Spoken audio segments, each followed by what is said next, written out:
Jauh di mata, dekat di Dio Sumatera. Oke, hai halo semuanya, warga Tetasma. Kembali lagi di podcast kita kali ini di Dio Sumatera. Nah, Net, kita kan kemarin udah sempat podcast di episode pertama dan hari ini kita sudah masuk ke episode kedua yang pasti nggak kalah seru ya dari episode pertama. Karena di episode kali ini kita bakal mendatangkan salah satu bintang tamu yang super duper wow ya, Net. Siapa tuh, Net? Benar, jadi di episode kali ini kita mendatangkan salah satu narasumber yang udah sampai ke China. Wah, siapa ya? Dan ini salah satunya adalah siswa-siswi SMA Negeri 4 Surabaya. Dan ini adalah Ketua Forum Anak Kota Surabaya. Nah, kayaknya teman-teman juga udah pada tahu nggak sih, Net? Harusnya udah pada tahu ya, karena satu benar. sekolah harusnya udah tahu dong. Tapi sebelum kita panggil orangnya nih, kayaknya kita juga perlu kenalan deh. ke Perlu banget teman-teman. Oke, dari aku dulu mungkin ya. Jadi, halo semuanya, perkenalkan nama aku Kalista Livia Amanda. Teman-teman bisa panggil aku Kalista atau lebih singkatnya Caca aja biar simple. Dan aku di sini bareng partner aku. Oke, aku Ganeta Garusmira. Kalian bisa panggil aku dengan Neta ataupun Ganeta. Nah, kita udah kenalan kan? Gimana kalau kita langsung aja panggil GS kita kali ini? Kita hitung bareng-bareng. 1, 2, 3. Kak Momon. Halo Kak Momon, apa kabar hari ini? Alhamdulillah. Kelas 12 sih. Alhamdulillah baik dong. Alhamdulillah kita baik. Kelas 10, kelas 11 aman? Aman. Kelas 10 aman sejahtera. Kelas 11 udah gak deg-degan sih. Satu Kelas semester 12. lagi kan? Waduh, kelas 12 ini agak pusing ya sebenarnya. Soalnya kita belum Kenapa lama tuh, Kak? selesai UPRA, belum lama selesai SAT juga, dan tanggal 10 besok kita sudah dibantai dengan ujian sekolah atau PSAJ. Waduh, Jadi dibantai. persiapannya agak Hektik juga ya Kak jadinya. Tapi kita makasih banget sih ke Kak Omar karena di kelas 12 ini yang lagi hektik banget bisa nyempetin buat Buat jadi narasumber di Dio Di Sumatera. Dio Sumatera.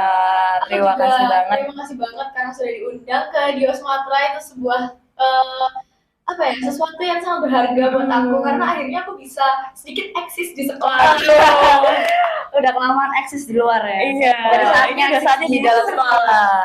Oke, mungkin tadi kan kita udah bilang kan kalau Kak Momon adalah Ketua Forum Anak Kota Surabaya. Saat ini mungkin Kak Momon boleh perkenalkan dari nama lengkapnya siapa, terus kalau mau juga dari kelas juga nggak apa-apa ya, Net. Boleh. Sebagai siswa SMA Negeri 4 Surabaya. Boleh sekarang ya kenalannya. Halo semuanya, untuk semua yang menonton ya, aku Monita Rizky atau Fani. Biasanya orang-orang manggil aku Momon sih secara Nah, singkatnya. ya. Atau kalau mau lebih lucu lagi, panggilan kecil aku Monit. lucu banget. Kayaknya udah lumayan jarang yang manggil aku Monit. Jadi kebanyakan orang-orang panggil aku Momon. Jadi aku adalah salah satu siswa dari SMA Negeri 4 Surabaya yang sekarang lagi di kelas 12. Jadi waktu lulus dari SMA Negeri 4 Surabaya dan aku adalah Ketua Forum Anak Kota Surabaya. Keren banget. Jadi mungkin itu juga asal mula panggilan dari Momon ya nggak sih? Karena namanya Momita gitu ya. Iya. Karena kita bingung juga kadang-kadang Momon ini kira-kira cewek atau cowok ya orangnya kan pasti sering Betul. kayak gitu. Sedikit fun fact, aku nggak suka dipanggil Monita karena Kenapa tuh Kak? banyak orang kayaknya misheard dan banyak yang misinterpret jadi Monica. Nah, Oh, aku nggak iya. suka banget. Aku nggak Monica. suka banget. Akhirnya aku biarkan orang-orang menebak nama aku siapa dari panggilannya aja Momon gitu. Udah kalian tebak-tebak sendiri. Ini orang cewek atau cowok namanya Monica atau Monita atau kayaknya nggak ada orang yang nebak namanya Monita. Iya. Enggak ada, Kayaknya namanya banyak yang Monita ngomong. itu Nggak ketebak. iya, jarang juga. Akhirnya ya udahlah aku memutuskan untuk dipanggil Momon dari aku SMP. Aku Oh, SD dari dipanggilnya SMP. Monita dan aku gak suka dipanggil Monita. Jadi nickname Momon itu benar-benar dari Kak Mon waktu menginjak masa sekolah menengah pertamanya. Betul, karena aku merasa tidak nyaman. Tidak Orang-orang panggil nyaman aku guys Monica. ternyata. Gitu. Betul. Saya kirain emang kan kadang ada ya nama panggil itu nggak ada di nama lengkapnya. bener. Nah, ada di situ. Ada kok teman-teman, namanya Monita, keduanya Momon. Mon. Biar teman-teman juga tahu Momon. nih ya. Jadi Momon tuh dari mana Momon sih? tuh dari mana? Oke, menarik sih.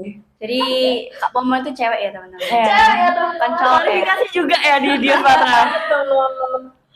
Oke, karena Kak Momon tadi menyebutkan bahwa Kak Momon adalah seorang ketua Forum Anak Kota Surabaya, mungkin Kak Momon bisa menjelaskan secara garis besar apa sih Forum Anak Kota Surabaya itu gitu. Oke, menarik ya teman-teman karena mungkin di sini Forum Anak Kota Surabaya itu sudah banyak dikenal dan sudah banyak didengar mungkin ya untuk banyak orang, apalagi mungkin di SMA Negeri 4 Surabaya, karena di SMA Negeri 4 Surabaya Banyak sekali ya. teman-teman Betul. anak forum anaknya, termasuk aku, termasuk dua host kita, Kalista sama Ganeta, ini juga salah satu pengurus dari Forum Anak Surabaya. Lalu untuk alumni ada dua, ada Kak Afina, Kak Nabila. Untuk yang teman seangkatanku sendiri juga ada satu, namanya Safina. Jadi Betul. kita udah Gimana banyak ya? menjajah tetra ya, in a good way.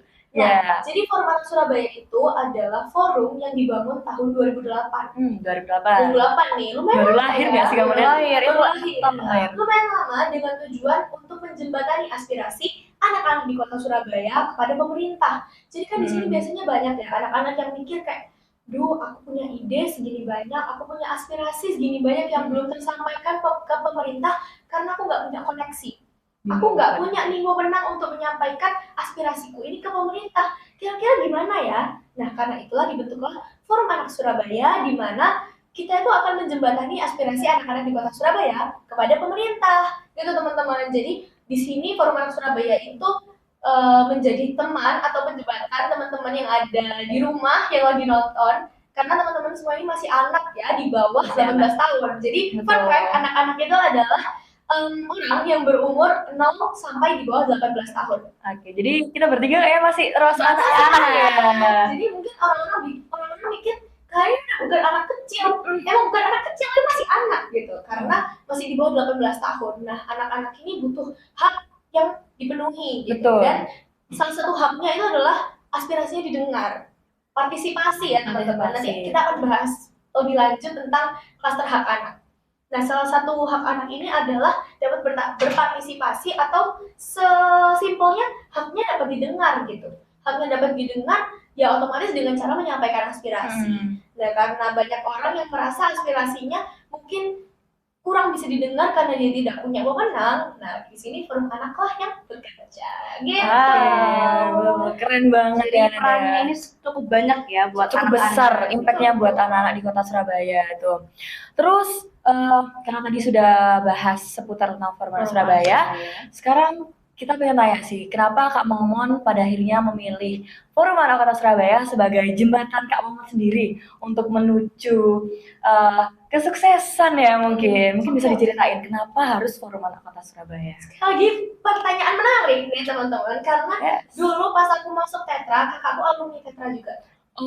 Kakakku Tetra Pride ya? Betul.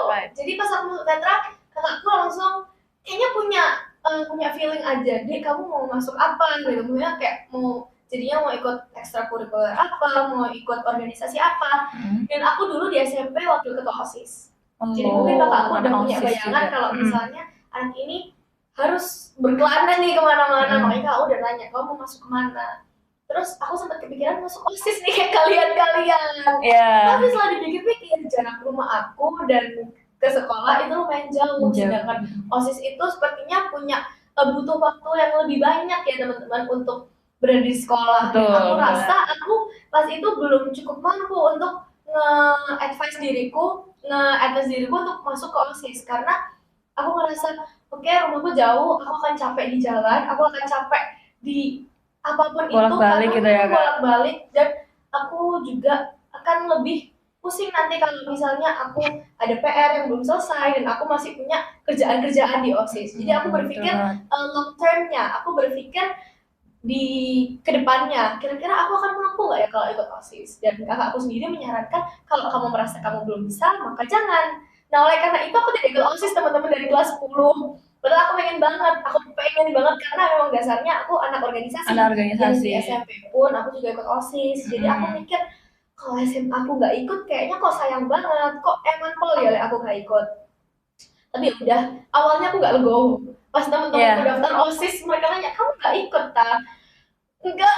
Padahal ada potensi ya Kak Momon sendiri. Aku pengen banget, cuman aku tahu ketika nanti mungkin aku keterima mungkin ya, aku nggak akan bisa menjalankan tugasku sebagaimana aku harus menjalani itu karena keterbatasanku. Gitu. Meskipun sebenarnya itu bisa diusahakan ya dengan cara aku mau manajemen waktu Manajemen lebih waktu. baik. Cuman pas itu mungkin aku merasa aku belum bisa ya teman-teman, karena sampai sekarang pun aku masih belajar untuk manajemen waktuku. Jadi Emang. oke, aku tidak masuk OSIS akhirnya. Sampai akhirnya satu tahun berlalu di Tetra, aku berpikir, waduh, nganggur banget. Bingung ya, kayak nggak ada kegiatan deh kayaknya. Aku cuma bangun, mandi, berangkat sekolah, pulangnya naik bus dan itu capek di perjalanan, terus aku pulang udah capek, aku tidur. Dan itu berulang Akhirnya terus. bosan. Hidupku monoton ya seperti ini. Jadi aku mikir kayak capek ya setahun gini doang, apalagi dulu aku sempet direcohi dengan kegiatan-kegiatan OSISku di SMP. Jadi aku mikir, wah kok kayaknya Beda banget nih. Iya, terlalu berputar nih, terlalu bingung aku menjalaninya. Capek juga ternyata nggak ngapa-ngapain. Mungkin aku capek ngapa-ngapain ya, tapi kadang nggak ngapa-ngapain itu juga Lebih capek karena ngapa-ngapain ya.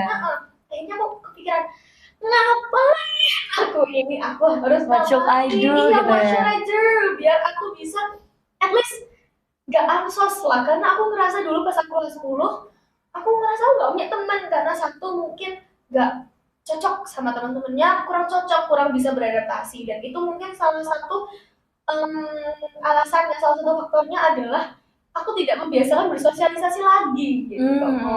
Nah, itu adalah salah satu fun fact yang akhirnya membuat aku kayaknya aku harus mulai bersosialisasi lagi. Ketemulah. Ketemulah forum anak. Nah, ditanyain, pas banget sih. ini dari mana tahu forum anak gitu, karena pas aku daftar forum anak pun ditanyain kan sama wawancara yang betul. tahu forum anak dari mana gitu kan, juga ditanyain kan. Iya, jawabanku adalah aku tahu dari temanku. Jadi aku punya teman SD, teman SMP namanya Jasmine, panggil aja DJ. DJ. Kita say hi juga. Dia anak SMA 22 yang sekarang sama sama aku, jadi lagi sibuk-sibuknya juga. Nah, DJ ini ikut forum anak jauh lebih dulu daripada aku. Di tahun 2022 dia udah join. Jadi pas aku masuk SMA. Jadi dia pas kelas 10 SMA dia udah join. Sedangkan aku pas kelas 10 SMA belum punya organisasi apa-apa kan. Nah, dia udah join, terus dia tuh kayak suka upload kegiatannya gitu. Setelah dia ngelakuin ini, dia upload di Instagram, dan itu kan ngaruh banget ya, berimpact banget ke aku. Yang dikit-dikit aku buka Instagram, terus aku ngeliat achievement orang lain, wah kok orang lain bisa begini, kok aku diem aja gitu. Tapi bukannya aku iri, aku semakin bersemangat. Kayak aku tanya, ini organisasi apa ya? Jadi sebelum aku tahu FAS secara menyeluruh, aku tanya dulu ke dia, kamu ikut organisasi apa? Kamu ikut kegiatan apa ini? Kok bisa kayak gini? Nah, habis itu aku jadi semakin tahu tentang FAS kan, otomatis. Terus aku bilanglah ke dia, jadi kalau ada open recruitment, please call me ya. Soalnya aku beneran pengen ikut banget lah dengan forum anak Surabaya, aku pengen join istilahnya. Tanpa sebelumnya aku mencari tahu yang benar-benar lebih gitu. Aku cuma sekedar tahu dari temanku doang ini. Terus temanku bilang, Mon kayaknya akan ada open recruitment di sekitar Mei atau Juni gitu. Terus aku mikir, oke, let's give it a shot. Jadi aku harus gas gitu ya, harus coba mumpung ada kesempatan. Ansos ya teman-teman. Jadi aku mau nggak mau, harus mau, aku akan masuk ke FAS ini. Jadi itulah awal mula aku memilih FAS, karena sesimpel aku merasa agak ansos aja di kelas 10. Akhirnya aku masuk FAS tahun 2023. Berarti itu kamu waktu kelas 11 dong? Waktu kelas 11. Berarti bukan yang dari awal banget gitu ya? Bukan ya teman-teman, aku masuk. Jadi pas itu fun fact, ininya masa periodenya 2 tahun sekali. Jadi kita gantinya tuh 2 tahun sekali. Nah, pas itu kebetulan mereka jabatannya 2022 sampai 2024, sedangkan aku join di tahun 2023 kan. Kenapa kok aku joinnya tahun 2023? Karena pas itu mau ada acara Hari Anak. Kita satu angkatan, BTW. Guys. Jadi kita masuk di tahun 2023. Sebelum Hari Anak. Sebelum Hari Anak, karena pas itu dibutuhkan SDM lebih untuk di Hari Anak Nasionalnya. Betul sekali. Nah, alhamdulillahnya keterima deh, gitu. Jadi kalau kita tahu dari ceritanya Kak Momen ini bahwa organisasi itu bisa untuk mengembangkan diri gitu ya. Betul. Mungkin Kak Momen bisa ngasih nih contoh kegiatan mengenai forum anak yang dimana itu ada tujuan tertentu sebagai forum anak Kota Surabaya gitu. Oke. Jadi di sini kita punya yang harus banget kita lakuin setiap tahunnya, baru aja kita bilangin, baru aja kita mention, yaitu Hari Anak Nasional. Itu kayak main programnya FAS yang dimana kalau acara itu tidak berlangsung itu kayak kehilangan esensi forum anaknya gitu, karena yang namanya forum anak ya, kita kan sebagai anak kalau Sebagai merayakan anak, diri anak kita juga sendiri. ya. Dari anak untuk anak, jadi kita membuat Hari Anak Nasional yang dimana di sini namanya Arboyo Fest. Arboyo Arboyo Festival. Fest. Yang disusun kurang lebih mainly sama divisi aksi kreasi, salah satu divisi dari Forum Anak Surabaya. Nah, divisi aksi kreasi ini nanti akan memfasilitasi atau kayak kita ngebuat lomba-lomba di Arboyo Fest untuk merayakan Hari Anak Nasional. Jadi Hari Anak Nasional ini kita rayakan dengan cara FAS itu bikin lomba, bikin serangkaian acara yang nanti puncaknya itu akan ada awarding, terus akan ada penampilan-penampilan. Salah satunya adalah penampilan drama dari divisi Reka Cipta. Reka Cipta tuh yang mana ya anaknya? Ini juga. Ini anak Reka Cipta. Jadi kemarin Gameta juga sempat ini ya, main drama ya, untuk penyampaian SHI. Nah, SHI itu apa ya? SHI itu Suara Anak Indonesia. Nah, sebelum Hari Anak Nasional, tentunya kita tuh melewati proses yang cukup panjang. Banget tuh. Cukup panjang, mulai dari mungkin kalau Neta mempersiapkan dramanya, kalau Medi mempersiapkan desainnya Nah, dari ini anak awal. kreatif ya.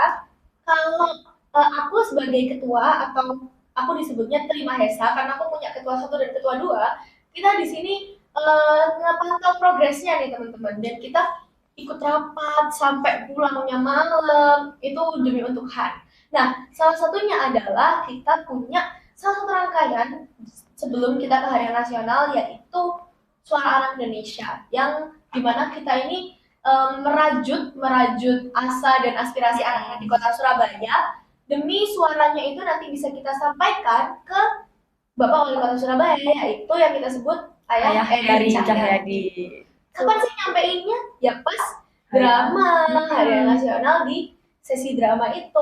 Jadi nanti setelah drama yang mengesankan itu ditampilkan, anak-anak yang main drama akan membacakan Suara Anak Indonesia yang sudah dirancang sebelum Hari Nasional. Jadi di sana kalau kemarin Gembalakan Harapan namanya, Gembalakan Harapan itu kita sebarkan ke seluruh Surabaya, anak-anak di seluruh Surabaya termasuk di sekolah ini. Jadi Suara Anak Indonesia tingkat kota Surabaya juga ada suara dari anak-anak tetra gitu. Jadi memang sangat menyeluruh dan sangat mendasar untuk Suara Anak Indonesia. Yang dimana nanti Suara Anak Indonesia itu akan disampaikan ke Bapak Wali Kota, dan itu adalah istilahnya kayak keresahan kita ya sebagai anak-anak di kota Surabaya, kayak kita butuh nih di Surabaya ada gitu ini ya, suara hatinya anak-anak di kota Surabaya gitu nih. Jadi Hari Anak Nasional itu juga salah satu momentum yang sangat penting ya buat anak-anak, bagi Forum Anak Surabaya, dan pokoknya satu Surabaya deh kayaknya. Mini event lah. Iya, betul. Masih teringat ini ya, drama kayak apa masih teringat di sini ya. Ingat banget ya. Drama ya. Drama gitu. Dramanya cukup drama. Oke, mungkin itu tadi kan mengenai Forum Anak Surabaya. Nah, kalau untuk Kak Momon sendiri nih, Kak Momon udah ngelakuin apa aja sih selama menjabat sebagai Ketua Forum Anak Kota Surabaya? Cukup Banyak ya. sih, banyak. Nggak bisa kalau dia sendiri salah satu ya, Nat ya? Cukup banyak ya, cuman aku itu kemarin yang cukup berkesan buat aku ya adalah HAN itu, karena di situ aku harus bertarung dengan hektiknya kelas 11 ya, Iya. kamu masih SMP pas itu? SMP.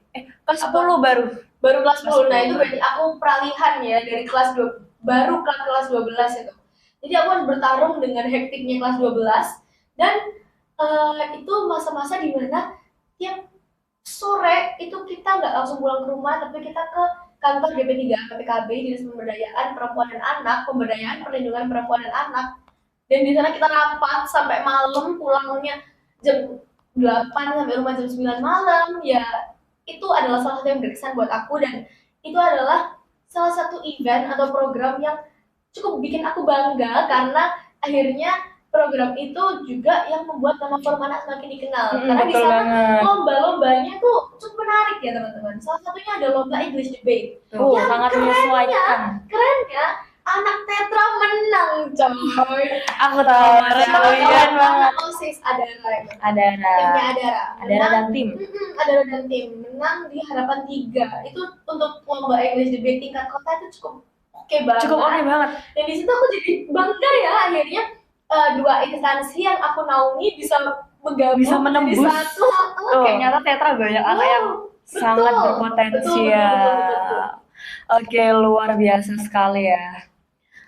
Terus mungkin buat selanjutnya nih, kan di sini kamu sebagai Ketua Permana Surabaya. Nah, bisa diceritain nggak awal mula untuk menjadi Ketua Permana Surabaya itu seperti apa? Atau emang dari lama ataupun dari sebelumnya Kak Maman tuh udah nargetin nih pengen jadi Tri Formana Kota Surabaya, atau mungkin setidaknya ada keinginan ya untuk menjadi Ketua 1, Ketua 2 ataupun yang lainnya. atau diincer nih sama salah satu alumni atau fasil yang di sana. Waduh. Jadi ya teman-teman, aku kan tadi join di Formana Surabaya agak nanggung, agak maga ya di pertengahan tahun. Pertengahan, Jadi betul. awalnya 2022, 2023, 2024. Nah, aku joinnya di tahun 2023. Otomatis aku masih terhitung sebagai anak baru yang kurang menahu tentang Formana Surabaya. Kayak pas aku masuk Formana Surabaya, sejujurnya aku masih perlu belajar lebih tentang apa sih Formana Surabaya itu, apa sih yang sebenarnya harus aku lakuin. Jadi sebenarnya aku masih no idea, nor clue at all. Jadi aku sebenarnya kayak masih pusing nih untuk lanjut apa enggaknya, untuk lanjut apa enggaknya aku masih pusing. Nah, sampai akhirnya di tahun 2024 aku tanya ke keluarga aku yang aku anggap deket lah ya, yang aku ngerasa nyaman, kira-kira aku lanjut nggak ya gitu. Kata kakak, bunda dan ayah bilang kalau kamu merasa oke, kamu merasa punya potensi di sana, lanjut aja, karena bunda dan ayah juga ngerasa bersyukur sih anaknya bisa masuk ke Formana Surabaya dan bisa berkegiatan di kancah kota ya istilahnya. Dan mereka menyetujui, aku pun akhirnya ikut daftar. Lanjut lagi. Iya, lanjut lagi. Dan sebenarnya itu tuh masih ada kayak pertimbangan, haruskah aku lanjut gitu, karena aku ini tipe yang untuk persiapannya cukup, untuk persiapan apapun itu aku cukup males. Oh, kenapa tuh males? Dadakan. Iya, paham gak sih ketika kita pengen banget dapetin itu, tapi tuh kepikiran, duh ini pasti nyiapin ininya lama nih, prosesnya berkas-berkasnya susahnya tuh kebayang gitu. Nah, prosesnya tuh yang susah udah kebayang. Jadi aku kadang kayak aku harus nih melewati ini semua proses ini lagi, karena kan aku sudah melewati belum lama di tahun 2023. Sedangkan di tahun 2024-nya aku harus melewatinya lagi. Nah, kira-kira aku mampu nggak nih? Aku sempat kepikiran kayak, kayaknya cukup deh setahun aja, setengah periode kayak cukup. Tapi setelah aku pikir-pikir, sayang, eman banget. Betul, eman. Jadinya aku lanjut. Dan jadilah Ketua Formana Surabaya ini. Dan melewati, so proud. Melewati cukup banyak ya. Jadi pas itu adalah wawancaranya. Jadi kayak pemilihan ketua juga ini cukup lama prosesnya. Awalnya wawancara, habis itu diumumin itu kandidatnya yang akan jadi ketua, yang akan jadi ketua, terus yang jadi koordinatornya siapa. Pokoknya nanti itu kayak dikumpulin jadi satu, terus nanti baru kita dipilih yang benar-benar take video. Gareta ini adalah salah satu orang yang menjadi kandidat take video buat visi misi ya, buat jadi tri. Nah, akhirnya nanti di hari kita peresmian forum anak setelah terima jabatan, kita baru diumumin itu kandidat trinya siapa. Akhirnya diumumin lah kandidat trinya, ada aku dari SMA 4, terus ada Randy dari SMA Muhammadiyah 3, sama ada Maila dari SMA 10 Surabaya. Nah, di sana kita sebenarnya belum saling kenal, kecuali aku sama Randy, karena Randy itu juga satu angkatan sama aku, satu angkatan sama kita. Cuman pas sama ini belum kenal. Iya, karena juga terlaksana baru juga ya. Jadi karena kita sudah menjadi 3 kandidat, otomatis kita lah yang akan menjadi tri, meskipun kita belum tahu nih jabatan kita bakal jadi apa nanti. Cuma di sana di hari itu pun kita juga harus dibentuk chemistry kayak, oh ternyata nanti kita yang bakal kerja bareng. Oh ternyata nanti kita bertiga loh yang bakal ngurusin semuanya. Tapi untuk jabatannya kita belum tahu ya. Kita bakal ditaruh di mana. Akhirnya setelah kita orasi nih di depan anak-anak Permana, kita sampailah ke tahap sampai akhirnya ke tahap kita dikumpulin di satu tempat, terus dibilangin kalau ketua forum anak, ketua umumnya sangat inspiratif nggak sih, Net? Kayak jalan ceritanya kamu ini. Mungkin kita kayaknya udah banyak nih cerita-cerita tentang Kak Momo, tentang organisasi Forum Anak Kota Surabaya. Bahkan kalau nggak salah, kamu juga pernah sampai internasional ke Cina tuh. Wah, kalau kita bicara tentang prestasinya Kak Mamang itu cukup panjang banget. Tapi kalau misalkan mau tahu lebih lanjut apa itu Forum Anak, bagaimana tugasnya, bagaimana jadwal-jadwalnya, prestasi Forum Anak Surabaya, masuklah ke Forum Anak Kota Surabaya. Karena acara kita sudah, kok acara sih? Podcast kita sudah mau selesai ini. Sudah di penghujung acara nih. Kalau mau lebih tahu ya masuk Forum Anak Surabaya aja. Tapi kayaknya sebelum kita tutup podcast kita pada hari ini, kita mau minta satu closing statement Kata-kata Momon. Kata-kata hari ini buat anak-anak Surabaya, buat warga Netrasma. Atau buat kita juga nggak apa-apa sih. Apa tuh? Boleh ke audiens sih, Kak. Oke. Langsung aja. Jadi aku tahu audiens di sini nggak cuma anak-anak, bahkan ada mungkin guru, mungkin bunda sama ayah juga nonton. Jadi halo semuanya yang nonton. Di sini aku cuma mau bilang kalau misal anak-anak di kota Surabaya itu potensinya sangat banyak. Gak cuma anak-anak di kota Surabaya doang, anak-anak dimanapun. Anak-anak seluruh Indonesia. Yang di sini kita tahu nih, anak bangsa tuh banyak yang sangat berprestasi loh di bidangnya masing-masing. Ada yang berprestasi di bidang olahraga, ada yang berprestasi di bidang akademik. Lihat nih sekarang anak-anak yang dari OSN tembus ke Olimpiade internasional. Itu banyak banget yang dari Indonesia. Terus ada loh orang-orang yang dasarnya dari organisasi kayak kita, itu tembus juga di bidang internasional. Karena kemarin aku juga sempat jadi delegasi Indonesia, satu-satunya delegasi anak di Indonesia untuk ke second regional meeting di Jinan, China. Jadi di sana aku juga punya banyak banget relasi sama orang-orang. Nah, mungkin di sini banyak orang yang berpikir kalau misalnya anak-anak itu adalah anak-anak yang nggak punya apa-apa, anak-anak yang nggak ada mimpi. Dan kita kadang juga sering kedoktrin kalau misalnya anak-anak belum bisa nih ngelakuin apapun. Maybe somehow we all kinda think that we are the youngsters without dreams. Padahal we all have that dream. Kita punya kok mimpi itu. Dan banyak anak-anak sering bermimpi tapi kurang nih usahanya. Jadi for those who got the dreams, please tetap bermimpi, karena bermimpi itu gratis, dan berusaha, karena apa gunanya bermimpi tanpa berusaha. Benar. Betul banget. Terima kasih Kak Momon. Dan sebelum kita benar-benar tutup nih, aku pengen kita bertiga jargon. Jadi nanti kalau misalnya aku bilang Dios Matra, Kak Momon sama Neta bisa langsung aja jargon. Gimana, Net? Jauh di mata, dekat di Dios Matra. Oke, bisa ya? Bareng-bareng ya. Oke. 1, 2, 3. Dios Matra. Ulang. Aku belum menit. Oke. 1, 2, 3. Dios Matra. Jauh di mata, dekat di Dios Matra. Bye-bye. Sampai jumpa teman-teman. Jauh di mata